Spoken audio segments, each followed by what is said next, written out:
नमस्कार, आप देख रहे हैं गुड न्यूज टुडे। शाम के 4 बज चुके हैं और ये वक्त होता है हमारे खास कार्यक्रम ये हुई ना बात का। मैं हूं आपके साथ अनंत भट्ट और कार्यक्रम में आज बात होगी प्रदूषण की, उस दौर की याद दिलाते हुए जब इन दिनों उत्तर भारत के लोग गुलाबी सर्दियों में गुनगुनी धूप का आनंद लेते थे, मूंगफली और गजक का स्वाद चखते थे। लेकिन बीते कई सालों से पोल्यूशन की वजह से हालात बिल्कुल बदल चुके हैं। लोग घरों में कैद होकर रह गए हैं, मॉर्निंग वॉक, कसरत करने तक दूभर हो गया है। अभी फिलहाल सभी को बादलों का इंतजार है, क्योंकि बादल बरसेंगे तो ये जो प्रदूषण का स्तर है ये सुधरेगा और सांस में सांस आएगी। हालांकि ऐसा नहीं है कि इन हालात से निपटने के लिए कदम नहीं उठाए जा रहे। तमाम स्तरों पर कोशिश की जा रही है। ड्राइव 4 की नियम पाबंदियां लागू कर दी गई हैं। एंटी स्मोक गन का ज्यादा से ज्यादा इस्तेमाल किया जा रहा है।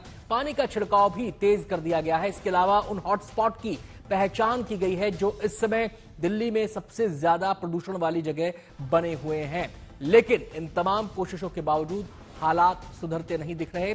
और क्या करना चाहिए और क्या हो सकता है, कैसे इस गैस चैम्बर से हम बाहर निकल सकते हैं, तमाम पहलुओं पर विस्तार से चर्चा होगी। चर्चा की शुरुआत करेंगे, लेकिन उससे पहले रिपोर्ट आपको दिखाएंगे, उसके बाद मेहमानों के साथ चर्चा की शुरुआत।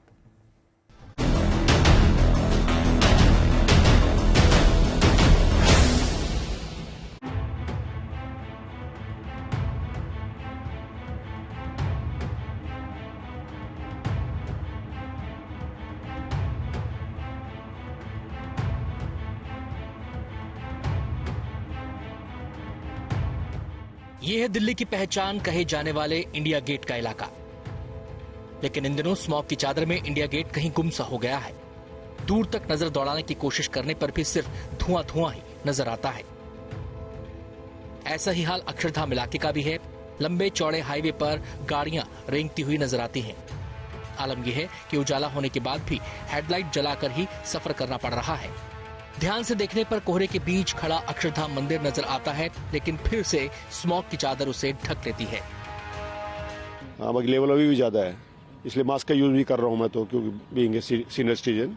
परेशानी तो यही है कि हम जैसे आते हैं सुबह, वो लगता है ऐसे फॉग है लेकिन होता स्मॉग है। बेसिकली जब आप इनहेल करते हैं तब पता लगता है। गले में तो थोड़ा बहुत जरूर वो रहता है। मास्क मेरे हाथ में है लेकिन मैं मास्क लगा नहीं पा रही हूँ, क्योंकि मास्क लगाने से सांस फूलता है।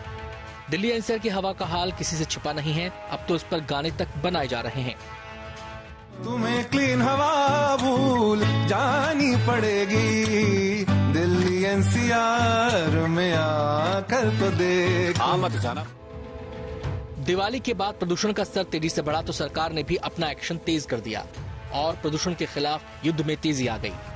इसके तहत दिल्ली में एंटी डस्ट अभियान को आगे भी जारी रखने का फैसला लिया गया। साथ ही हर विधानसभा में गाड़ियों के जरिए पानी का छिड़काव तेज करने का फैसला किया गया। दिल्ली सरकार ने 100 ऐसी गाड़ियों को हरी झंडी दिखाई है जो दिल्ली के हर वार्ड में जाके, दिल्ली की हर विधानसभा में जाके, दिल्ली की हर सड़कों पे जाके पानी का छिड़काव करेंगी। लगभग ऐसी 100 नई मशीनों को खरीदा गया है। राजधानी के हॉटस्पॉट की पहचान की गई है जहां सबसे ज्यादा प्रदूषण रहता है। अब इन इलाकों की विशेष निगरानी की जाएगी। इतना ही नहीं, ऐसे इलाकों में 60 अतिरिक्त एंटी स्मॉग गन तैनात करने पर भी फैसला हुआ है और जल्द इन कोशिशों के नतीजे दिखने की उम्मीद भी है। एक्सपर्ट्स का कहना है कि अगले 2-3 दिन तक अभी इसी स्थिति, यही यथास्थिति बने रहने की संभावना है। उसके बाद हो सकता है कि हवा की गति में थोड़ी स्पीड आए और जो बंगाल के अंदर विक्षोभ है उसका भी प्रभाव दिखे। तो ऐसा अनुमान लगाया जा रहा है कि शायद उसके बाद जो है जो ये एक ठहराव है इसका गतिरोध टूट सकता है। प्रदूषण बढ़ने से इससे होने वाली तकलीफ के मरीजों की संख्या भी बढ़ गई है। ऐसे में दिल्ली के राम मनोहर लोहिया अस्पताल ने प्रदूषण से होने वाली बीमारियों के लिए अलग से ओपीडी शुरू कर दी है। बिकॉज पोल्यूशन केवल एक ही ऑर्गन या एक ही सिस्टम को नहीं अफेक्ट करता है, मल्टीपल ऑर्गन्स अफेक्ट होते हैं। तो इस वजह से हमने 5 डिपार्टमेंट्स को इसमें शामिल किया है, जिसमें कि पल्मोनरी मेडिसिन, रेस्पिरेटरी मेडिसिन वाले जो लंग्स और अपर रेस्पिरेटरी ट्रैक को देखेंगे, ईएनटी डिपार्टमेंट जो अपर रेस्पिरेटरी ट्रैक और एयर नोज थ्रोट को देखेगा, pulmonary medicine lower respiratory tract को देखेगा, एंड जो है आई डिपार्टमेंट होगा, स्किन डिपार्टमेंट होगा, एंड ऑल्सो साइकियाट्रिक डिपार्टमेंट होगा। ये वो तमाम कोशिशें हैं जो सरकार और सरकारी एजेंसियों की तरफ से की जा रही हैं, क्योंकि सभी चाहते हैं कि उन्हें साफ हवा का हक मिले। हालांकि सरकार और सरकारी एजेंसियों के अलावा हम लोगों की भी कई जिम्मेदारियां हैं, जिससे हम वायु प्रदूषण के दानों को हरा सकते हैं। अनामिका गौड़ के साथ bureau report, good news today.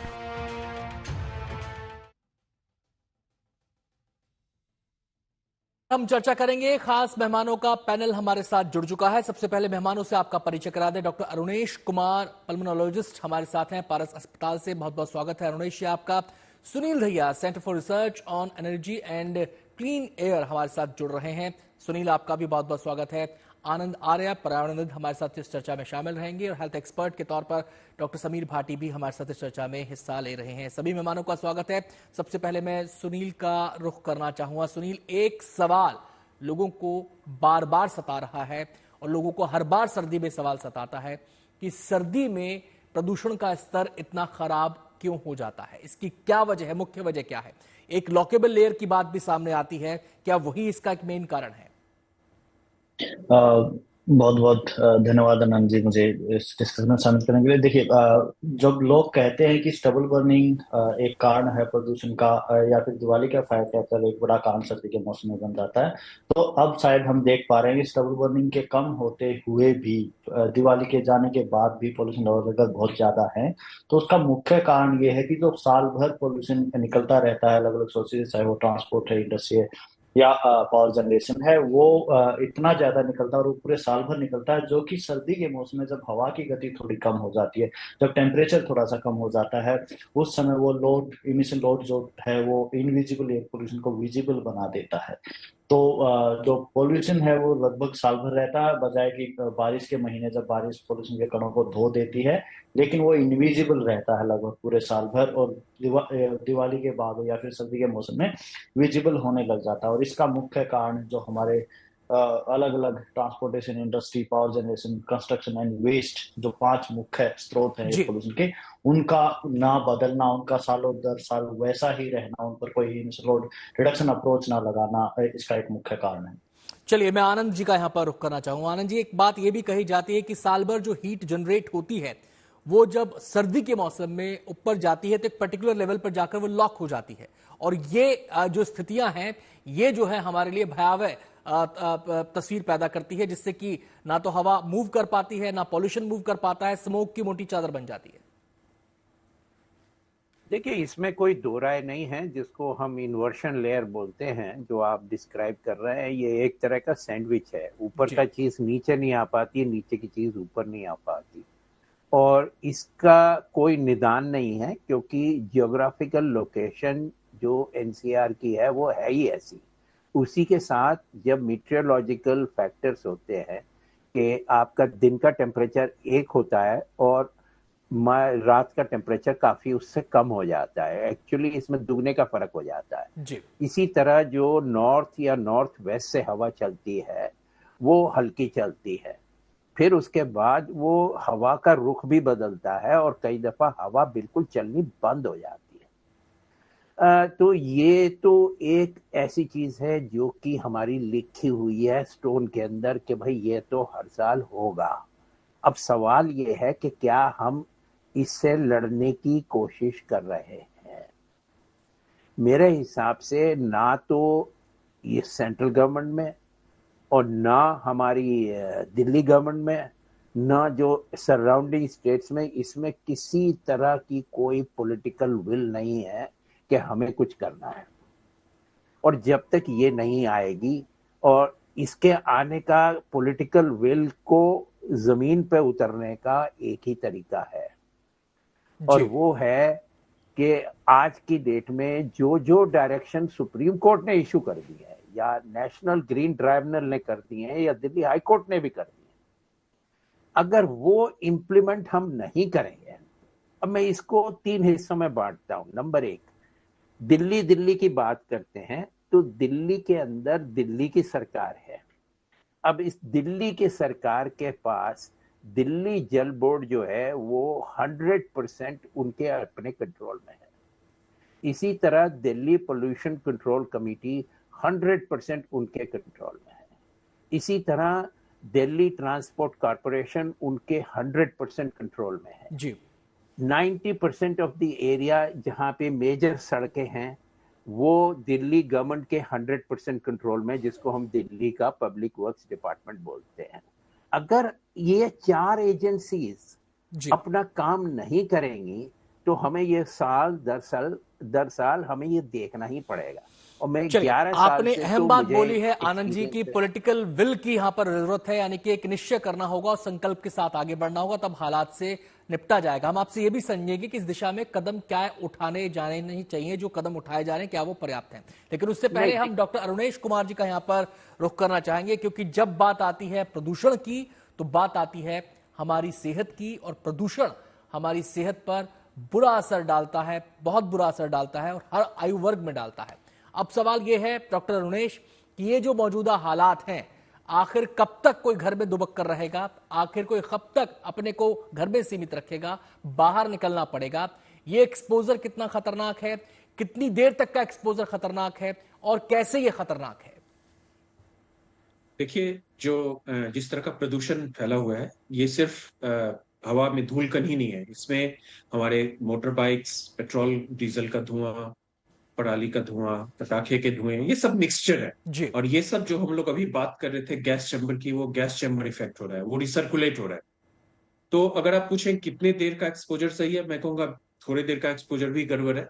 क्योंकि हम लोग अभी जो देख रहे हैं कि ऐसे पेशेंट्स जिनको पहले से रेस्पिरेटरी डिजीजेज हैं, जो पहले ठीक ठाक चल रहे थे, अब अचानक से आने लगे हैं कि उनकी सांस फूल रही है, उनको खांसी आ रही है, सफोकेशन हो रहा है, आंखों में एलर्जी हो गई है, नाकों में एलर्जी हो गई है, नाक बह रहा है। ये मल्टीपल चीजें जो थी, जो पहले ठीक थी, वो अब थोड़ी गड़बड़ हो गई हैं।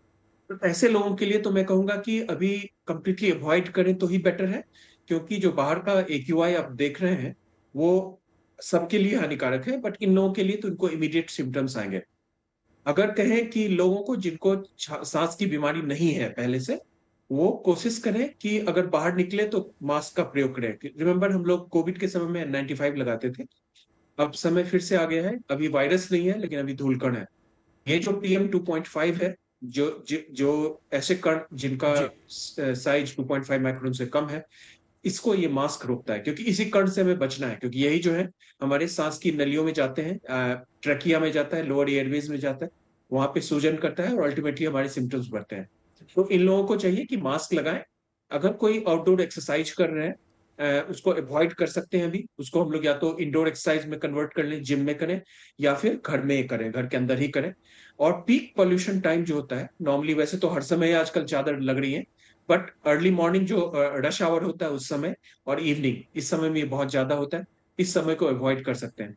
आपकी बात सही है कि हम लोग ये नहीं कर सकते, पूरी इकोनॉमी को नहीं रोक सकते। बहुत लोग काम के लिए बाहर जाते हैं, उन्हें करना होगा। तो उनके लिए यही होगा कि अगर हम लोग कम से कम कुछ बचाव के उपाय करते हुए चलें, मास्क लगाएं, तो हमारा काम चल सकता है। चलिए, मैं डॉक्टर समीर भाटी का यहाँ पर रुख करूंगा। डॉक्टर साहब, आप स्कूल बंद कर दिए, ऑनलाइन क्लासेस कर दी, वर्क फ्रॉम होम की बात भी कही गई, तमाम तरह के उपाय इस समय किए जा रहे हैं। लेकिन सवाल यह कि अगर बाहर पॉल्यूशन है तो क्या हमारा घर उससे बच सकता है?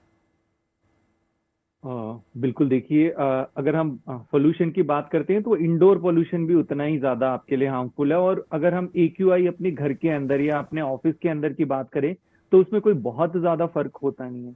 अब यहाँ पर 2 चीजें आ गई, जैसे अभी डॉक्टर साहब ने भी बताया, जो प्रोटेक्शन की हम बात कर रहे थे कि अगर 2 ग्रुप की बात करें, एक हमारी जो वनरेबल पॉपुलेशन हो गई, जिनको हम कहते हैं कि उनको हाई रिस्क पे जैसा रहते हैं, उसमें सभी बिल्कुल छोटे बच्चे आ गए, इसके अलावा प्रेग्नेंट विमेन आ गई, एल्डरली लोग आ गए, और जो पहले से कोमॉर्बिड है, जिनको पहले से हार्ट या लंग से संबंधित बीमारियां, वो वनरेबल हो गए। वो तो अंदर भी हैं, तो उनके लिए तो रिकमेंडेशन है कि वो अंदर भी मास्क ही पहने, पहली बात। दूसरा, एयर प्यूरिफायर का इस्तेमाल किया जा सकता है, पर उसका भी ठीक तरीके से इस्तेमाल होना जरूरी है। ठीक क्वालिटी का एयर प्यूरिफायर होना चाहिए, और उसको आप इस्तेमाल कर रहे हैं स्पेशली उनके लिए जो हमने वनरेबल वाला एक ग्रुप बताया, तो वो ठीक तरीके से, मतलब उसके जो इंस्ट्रक्शंस है उसको ठीक तरीके से फॉलो करें जो उसके ऊपर लिखे गए हैं। इसके अलावा जैसा जिस टाइम एयर क्वालिटी खराब है आपकी, जैसा हम बात करते हैं अक्सर सुबह के टाइम पे, या आजकल तो अक्सर हम पूरे दिन देख रहे हैं, उस टाइम खिड़की और दरवाजे आपके बंद रहने चाहिए, क्योंकि वही बाहर के जो पॉल्यूटेंट्स है वही आपके अंदर एंटर करेंगे। कुछ चीजें हैं जिनको आप ध्यान रख सकते हैं, जैसे अगर इंडोर पोल्यूशन को कम करना है उसके लिए हम कि किचन में एग्जॉस्ट हो, आपके बाथरूम में एग्जॉस्ट हो, इन सब का आप इस्तेमाल करें, कारपेट्स वगैरह का इस्तेमाल ना करें क्योंकि वहां पे डस्ट वगैरह ट्रैप हो जाती है। तो ऐसी छोटी छोटी बातों का आपको ध्यान रखना है जिससे आप इंडोर पोल्यूशन के लेवल को भी मिनिमाइज कर सकते हैं। कम तो नहीं कर सकते बट जितना हो सके उसको आप मिनिमाइज कर सकते हैं। आता हूं समीर जी आपके पास, आनंद आर्य जी का यहां पर रुक करना चाहेंगे। आनंद जी, आप जो बता रहे थे कि एक विल पावर की जरूरत है यहां पर, तो अब दो सवाल मैं आपसे करता हूं। क्या अकेले दिल्ली में कदम उठाने से इन हालात से बचा जा सकता है या फिर एक कलेक्टिव एफर्ट की जरूरत है? पहला सवाल। दूसरा सवाल, क्या कदम उठाए जाने चाहिए? ये पानी का छिड़काव, ये एंटी स्मोक गन का इस्तेमाल, ये ऑड इवन की बात करना, अभी हालांकि लागू नहीं हुआ लेकिन ऑड इवन की बात करना, स्कूलों को टेम्परेरीली बंद कर देना, क्या ये पर्याप्त है? देखिए, इन सब चीज़ों से ये जो हम ग्रैब की बात करते हैं इसका कोई मतलब नहीं है। मैं पहले तो आपके पहले सवाल का जवाब देना चाहता हूं कि इसके अंदर पॉलिटिकल विल है और ये सब काम हो सकते हैं, और सिर्फ दिल्ली गवर्नमेंट की अपनी रिस्पॉन्सिबिलिटी है और सेंट्रल गवर्नमेंट की अपनी रिस्पॉन्सिबिलिटी है, क्योंकि एनवायरनमेंट प्रोटेक्शन एक्ट जिसके अंदर एयर वाटर जितने भी जो भी किसी तरह का एनवायरनमेंट से रिलेटेड इशू है वो उसमें कवर होता है। अब इसकी 3 सोल्यूशन है जी। आज की डेट में। सबसे पहले तो हमको ये पता है कि हमें करना क्या है, और यह भी पता है कि किसने करना है, और ये लिखित में है, और लिखित में है, आज 6 साल से लिखित में है कि किसको करना है। अब इसको करने के लिए सबसे पहला जो एक्शन होना है, नंबर 1 ये है कि central government, ministry of environment and forest को जो उनको पावर दी गई है एनवायरनमेंट प्रोटेक्शन एक्ट के अंदर सेक्शन 5 के अंदर और कपल्ड विद सेक्शन 15, अगर उसके अंदर सेक्शन 5 के अंदर कोई भी डायरेक्शन सेंट्रल गवर्नमेंट कहती है कि हम यह डायरेक्शन सेक्शन 5 के अंदर दे रहे हैं, इसके लिए जिसको भी ये डायरेक्शन दी जाएगी उसको उसके लिए साथ कंप्लाई करना जरूरी है।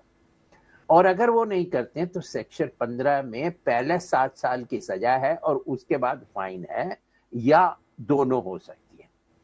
अब ये सेंट्रल गवर्नमेंट को करना होगा कि अगर आपको कोई भी काम स्टेट्स में करवाना है तो वो आपको उनको डायरेक्शन देनी होगी। नंबर 2, जैसा मैंने दिल्ली के लिए आपको लिस्ट किया कि इनके पास बहुत पावर है, पर अनफॉर्चुनेटली ये काम नहीं कर रहे हैं।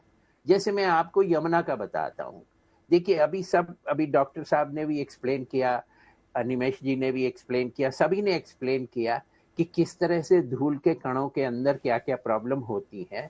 और एक चीज जो हम भूल जाते हैं वो ये है कि जो टॉक्सिसिटी गंदी यमुना से निकल रही है हवा में, जो कि बिल्कुल शहर के बीचों बीच से जा रही है, वो जो गंदे नाले हैं, जो एक तरह से यही गंदा नाला हो गया आपका यमुना का, उसकी जो टॉक्सिसिटी है वो हमारी हेल्थ को खराब करती है। अब इस चीज को भी अगर आप ले लें, और जैसे मैंने कहा आपको इसलिए ट्रांसपोर्ट के लिए आपको करना है, सड़कों की सफाई करनी है, इन सब के लिए दिल्ली गवर्नमेंट 100% रिस्पॉन्सिबल है। मतलब ये काम सीजनल नहीं होने चाहिए, ये काम 12 मास चलने चाहिए। तीसरा आप एक सोल्यूशन और मैं आपको बताता हूँ, ये कि अब सवाल आप ये पूछेंगे कि ये क्यों नहीं हुआ। सवाल ये हुआ कि अकाउंटेबिलिटी नहीं है इस देश में, कि जिस आदमी को जो काम दिया गया, अब जैसे, और इसका उदाहरण क्या है, इसकी वैलिडिटी क्या है, वो आप दिल्ली हाई कोर्ट के जजेस से पूछिए जिन्होंने वर्ड यूज किया है, डेरेलिक्शन ऑफ ड्यूटी। ये बहुत ही सीरियस एलिगेशन, सीरियस चार्ज है दिल्ली गवर्नमेंट के ऊपर, डेरेलिक्शन ऑफ ड्यूटी। अगर इन लोगों में से जो सोल्यूशन है ये अगर नहीं करते तो हम कहाँ जाएंगे? हमें सुप्रीम कोर्ट के पास जाना है, एनजीटी के पास जाना है, हाई कोर्ट के पास आता हूं मैं सुनील का मैं यहाँ पे फटाफट रुक करना चाहूंगा। मैं आता हूं आपके पास जी, मैं आता हूं आनंद जी आपके पास जी। मैं सुनील का यहां पर रुख करना चाहूंगा। अब सुनील, ये जो तमाम उपाय किए गए उसमें एक एंटी स्मोक टावर का भी जिक्र आता है, करोड़ों रुपए की लागत से खर्च किया गया था। अब इसके इम्पैक्ट की बात कर लेते हैं, क्या इम्पैक्ट आप इसका देखते हैं? देखिए, जब ये इंस्टॉल किया जा रहा था उस टाइम भी बहुत सीधे शब्दों में बहुत सारे रिसर्चर्स ने, साइंटिस्ट ने, इंक्लूडिंग अस, ये कहा था कि ये कोई एक समाधान नहीं है पोल्यूशन को कम करने का। और वही हुआ कि 100 मीटर तक तो आपको इसका थोड़ा बहुत इम्पैक्ट नजर आता है। और वही मैं बहुत खुश हूँ कि दिल्ली पोल्यूशन कंट्रोल कमेटी ने अब फाइनली इतना सारा पैसा और समय बर्बाद करने के बाद कम से कम ये कह दिया कि स्मोक टावर लगाना एक समाधान नहीं है। और इस अभी जिस तरीके से आप बता रहे थे, ग्रेड 4 के अंडर जो हॉटस्पॉट्स है उसके पास एंटी स्मोक गन लगाई जाएंगी, वो भी समाधान नहीं है। बजाय कि उन हॉटस्पॉट पर पोल्यूशन के इमिशन लोड को कम करने के लिए करने के बजाय अगर आप उस पर पानी छिड़केंगे या फिर उसको you want to suck it back, वापस से खींचना चाहते हो स्मोक टावर लगा के, वो कभी भी समाधान नहीं होते। तो स्मोक टावर बिल्कुल भी समाधान नहीं था और ना ही ये एंटी स्मोक गन इसके समाधान होंगे। तो पोल्यूशन का सही समाधान, और जैसा कि आनंद आचार्य जी भी बोल रहे थे कि जो सरकारें हैं, चाहे वो केंद्र सरकार है, चाहे दिल्ली सरकार है, हरियाणा सरकार है या आसपास के दूसरे राज्यों की सरकारें हैं, जो पोल्यूशन को स्रोत पर कम करना है उस पर बहुत ज्यादा काम, या कुछ भी काम अगर हम कह सकते हैं तो कहना चाहिए तो कह सकते हैं कि कुछ भी काम नहीं किया गया है। और उसकी वजह से हमारे वाहनों की संख्या बढ़ती जा रही है। आपने कहा कि एमिशन को चेक करना होगा। अब सवाल यह है कि एमिशन को चेक कैसे किया जाए? वाहन लगातार बढ़ रहे हैं, आप जो है अर्थव्यवस्था का दायरा बढ़ रहा है तो विकास की रफ्तार बढ़ रही है, उसके हिसाब से आप जो मैन्युफैक्चरिंग यूनिट्स हैं वो बढ़ रही हैं, अब वो एनर्जी कंजम्पशन कर रही हैं। जब एनर्जी कंजम्पशन होगा तो हीट जनरेट होगी, जब हीट जनरेट होगी तो उससे पॉल्यूटेंट्स भी बाहर आएंगे। तो अब सवाल ये कि ये एमिशन जिसका आप जिक्र कर रहे हैं इसको चेक किया कैसे जाए, वो कारगर तरीका क्या होगा? बहुत ही अच्छा सवाल है ये। इमिशन कम करने के दो तरीके हैं। एक तरीका ये है कि हम जो एनर्जी सोर्स है, ज्यादातर जो इमिशन आते हैं वो कोयला जलाने से या फिर पेट्रोलियम प्रोडक्ट, डीजल, पेट्रोल और ये सारी चीजें कंज्यूम करने से आते हैं।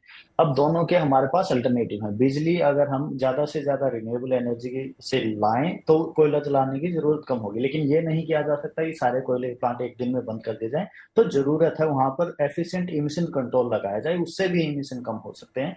तो इस तरीके से ये दो उपाय लगा करके हम बिजली से, जो बिजली बनाने से या एनर्जी कंजम्पशन से जो हमारा पोल्यूशन इमिट होता है वो कम कर सकते हैं। ट्रांसपोर्ट बहुत ही सीधा समाधान है, लेकिन ये सीधा समाधान शायद हमारी सरकारों को समझ नहीं आता है कि एक नया फ्लाईओवर बनाने की बजाय, एक कार के लिए चलने के लिए रास्ता बनाने की बजाय अगर हम बसेज लेकर के आए, अपना पब्लिक ट्रांसपोर्टेशन सुदृढ़ बनाए, अपना नॉन मोटराइज ट्रांसपोर्ट इंफ्रास्ट्रक्चर, पैदल चलने के लिए, साइकिलिंग के लिए अगर रास्ते अच्छे बनाए, तो जो निजी कारें हर रोज लाखों की संख्या में हमारे देश में ऐड होती हैं वो नहीं ऐड होंगी। और उससे जो उनका इमिशन है, जब वो रोड पर नहीं आएंगे और जितनी कार हैं वो भी धीरे धीरे कम होंगी क्योंकि बसें बढ़ रही हैं, तो ट्रांसपोर्टेशन से भी ये जो पोल्यूटेंट निकलते हैं वो कम होगा। और ये दोनों तरीके अपनाने से हमारे जो देश की आर्थिक व्यवस्था है वो ज्यादा बढ़ेगी। सुनील, यहाँ पर दो बातें आती हैं जब आप ट्रांसपोर्टेशन की बात करते हैं, निजी वाहनों की बात करते हैं।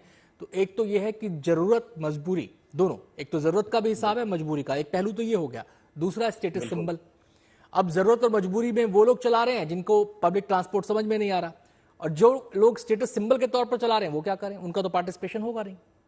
देखिए, यहीं पर सरकार की भूमिका बहुत अहम हो जाती है। एक तो जरूरत को अगर खत्म करना है, अगर आप पब्लिक ट्रांसपोर्टेशन अच्छा बना देंगे और बस मौजूद होगी तो जरूरत नहीं होगी अपनी निजी कार लेने की, क्योंकि वो भी एक बड़ा खर्चा था। दूसरा, मैं आपकी बात मानता हूँ कि भारत में एक बहुत बड़ा एस्पिरेशन फैक्टर है कि एक मिडिल क्लास अगर प्रॉस्पेरिटी देखना चाहता है, और आसपास में दिखाने का भी बहुत प्रचलन है भारतीय समाज में कि इनके पास कार आ गई तो थोड़े से संपन्न होता जा रहा है ये परिवार।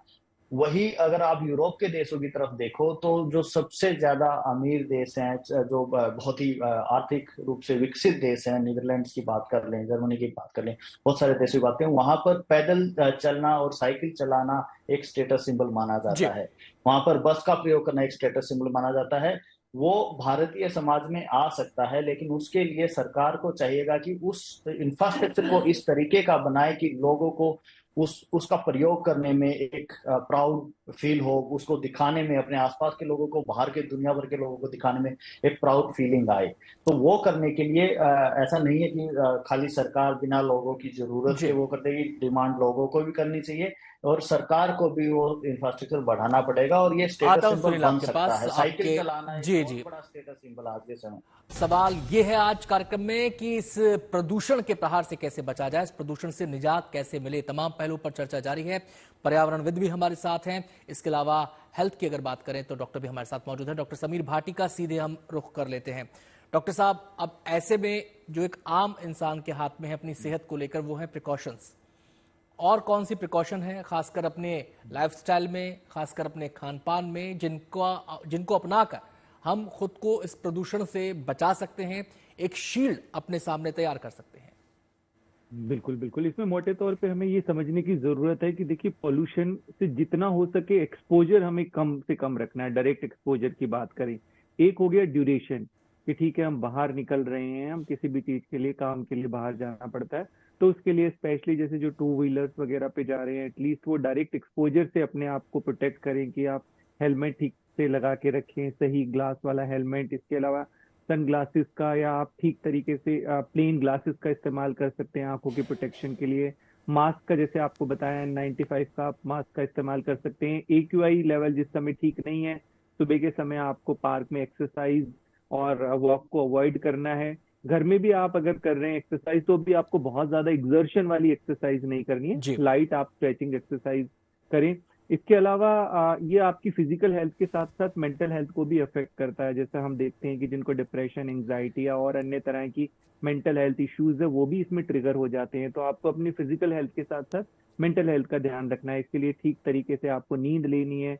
डाइट में जैसे हमने बात की कि जितना हो सके आपको सीजनल चीजों का इस्तेमाल करना है, फ्रूट एंड वेजिटेबल का इस्तेमाल ठीक तरीके से करना है, लिक्विड इंटेक का ठीक तरीके से ध्यान रखना, हाइड्रेशन अच्छी होनी चाहिए। इसके अलावा जिन लोगों को पहले से कोई ना कोई अन्य लंग से संबंधित बीमारियां हैं, COPD वगैरह, वो अपना वैक्सीन का डोज भी जरूर ले ले। जो फ्लू की वैक्सीन होती है ईयरली, वो उसका जरूर ले लें। अपनी दवाइयां नियमित रूप से लेते रहें। जिनको जो भी वनरेबल पॉपुलेशन है, जिनको हार्ट डिजीज है या डायबिटीज कंट्रोल में नहीं है, तो ये छोटे छोटे उपाय आपको करने हैं ताकि आप इसके इफेक्ट से अपने शरीर को प्रोटेक्ट कर पाएं। अब एक सवाल लोगों के जहन में और भी है। आपने कहा कि ड्यूरेशन भी मैटर करती है और कितनी बार आप जा रहे हैं एक्सपोजर में, वो भी मैटर करता है, और आपकी health condition, pre health condition आपकी क्या है, ये भी एक मैटर करती है। लेकिन सवाल यह है कि ये पोल्यूशन हमें डैमेज पहुंचा रहा है, किसी को कम, किसी को ज्यादा, डिपेंड्स अपॉन द इम्यूनिटी और बॉडी टाइप जो भी किसी व्यक्ति का है। ये जो डैमेज हो रहा है हमें, क्या ये इररिपेरेबल है या फिर इससे हम उबर भी सकते हैं? अगर उबरना है तो उसके लिए हमें क्या करना होगा? देखिए, जितना भी डैमेज है, इसका डैमेज इरिवर्सिबल है। तो इस वजह से आपको अगर हम इस टाइम एक्यूट फेज की बात करें, जब पीक लेवल पे है पोल्यूशन, उस समय आपको जितना हो सके अपनी एक्टिविटीज को लिमिट करना है और प्रिवेंट करना है। लंग्स के लिए स्पेशली हम बात करें तो वो डेफिनेटली डैमेज हमारा रिवर्सिबल होता है। और स्पेशली अगर हम PM 2.5 पार्टिकल से लॉन्ग टाइम के लिए एक्सपोज होते रहते हैं, तो अभी जितनी रिसर्च आई है, स्पेशली एक अभी जो डायबिटीज को लेके भी रिसर्च आई है कि आप प्री डायबिटिक है तो आप डायबिटीज होने की दिशा के अंदर ज्यादा बढ़ जाते हैं। तो ये हमारी जो NCDs है, हमारी नॉन कम्युनिकेबल डिजीज है, उनको भी ज्यादा बढ़ाता है। तो अभी फिलहाल हम बात करें तो देखिए, पोल्यूशन का स्तर खाली पीक टाइम पे अभी आता है तो उस टाइम हम बात करते हैं, पर ओवरऑल अगर हम मेट्रोपॉलिटन सिटीज की बात करें तो थ्रू आउट ईयर ही एयर क्वालिटी इंडेक्स बहुत अच्छी नहीं होती है, ऑलमोस्ट वो खराब स्थिति में ही होती है। तो ऑलरेडी हम क्रोनिक एक्सपोजर में होते हैं एयर के, पर स्पेशली हमें पीक टाइम में तो उसको जितना हो सके हमें हमारे एक्सपोजर को, ड्यूरेशन को कम करना चाहिए, लिमिट करना चाहिए। चलिए, मैं आर्य जी का यहाँ पर रुख करना चाहूंगा। आप सर, आपसे जानना चाहते हैं कि सर्दी में हम देख रहे हैं कि एक प्रकार का ये सीजन सा ही हो गया कि सर्दी के मौसम में पॉल्यूशन के हालात का हमें सामना करना पड़ेगा। इसको केवल हम भारत के संदर्भ में ही लेकर समझें या फिर एक ग्लोबल फिनोमेना है, जहां जहां सर्दी होती है वहां वहां ऐसे ही हालात पैदा होते हैं?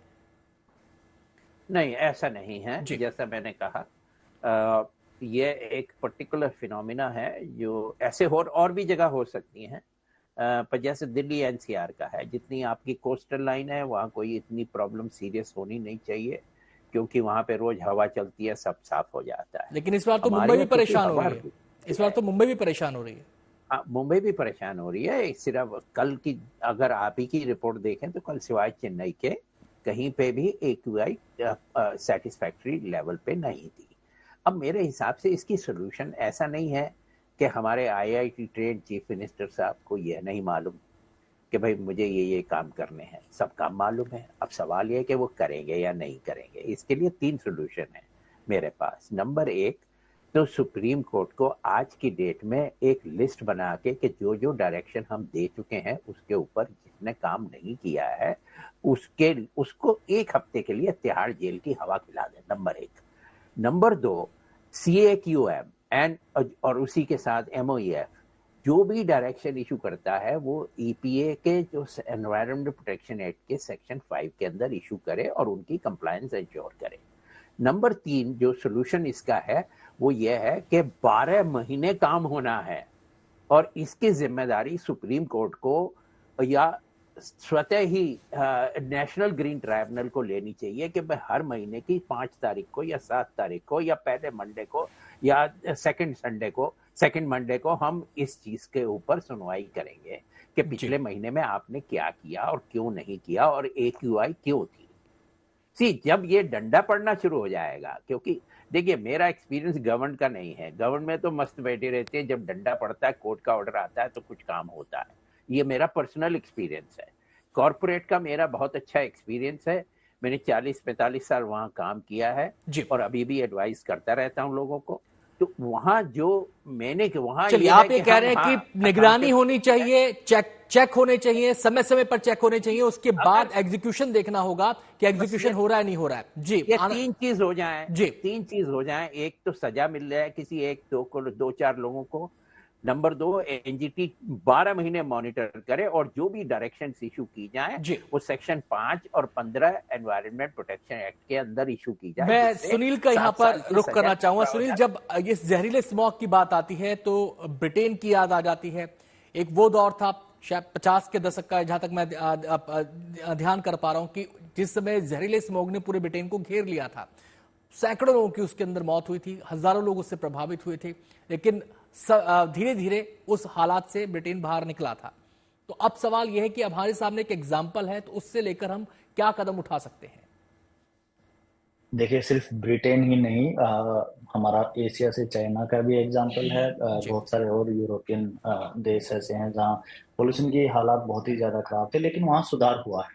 और ये सच्चाई है कि जो भारत में पोल्यूशन का लेवल है उसको जो कम ना होने का एक मुख्य कारण ये है कि हम पॉलिसीज तो बनाते हैं, लेकिन जैसे आचार्य जी ने कहा कि पनिशमेंट नहीं है पोल्यूटर के लिए, और उस इन एब्सेंस और उस पनिशमेंट के अभाव में पोल्यूटर को हमेशा ये लगता है कि एक टाइमलाइन आएगी, उसके बाद हम अगर कंप्लाई नहीं कर पाएंगे डायरेक्शन से तो हमें नेक्स्ट एक्सटेंशन मिल जाएगा और हमें पेनलाइज नहीं किया जाएगा। तो एक बहुत बड़ी चीज है।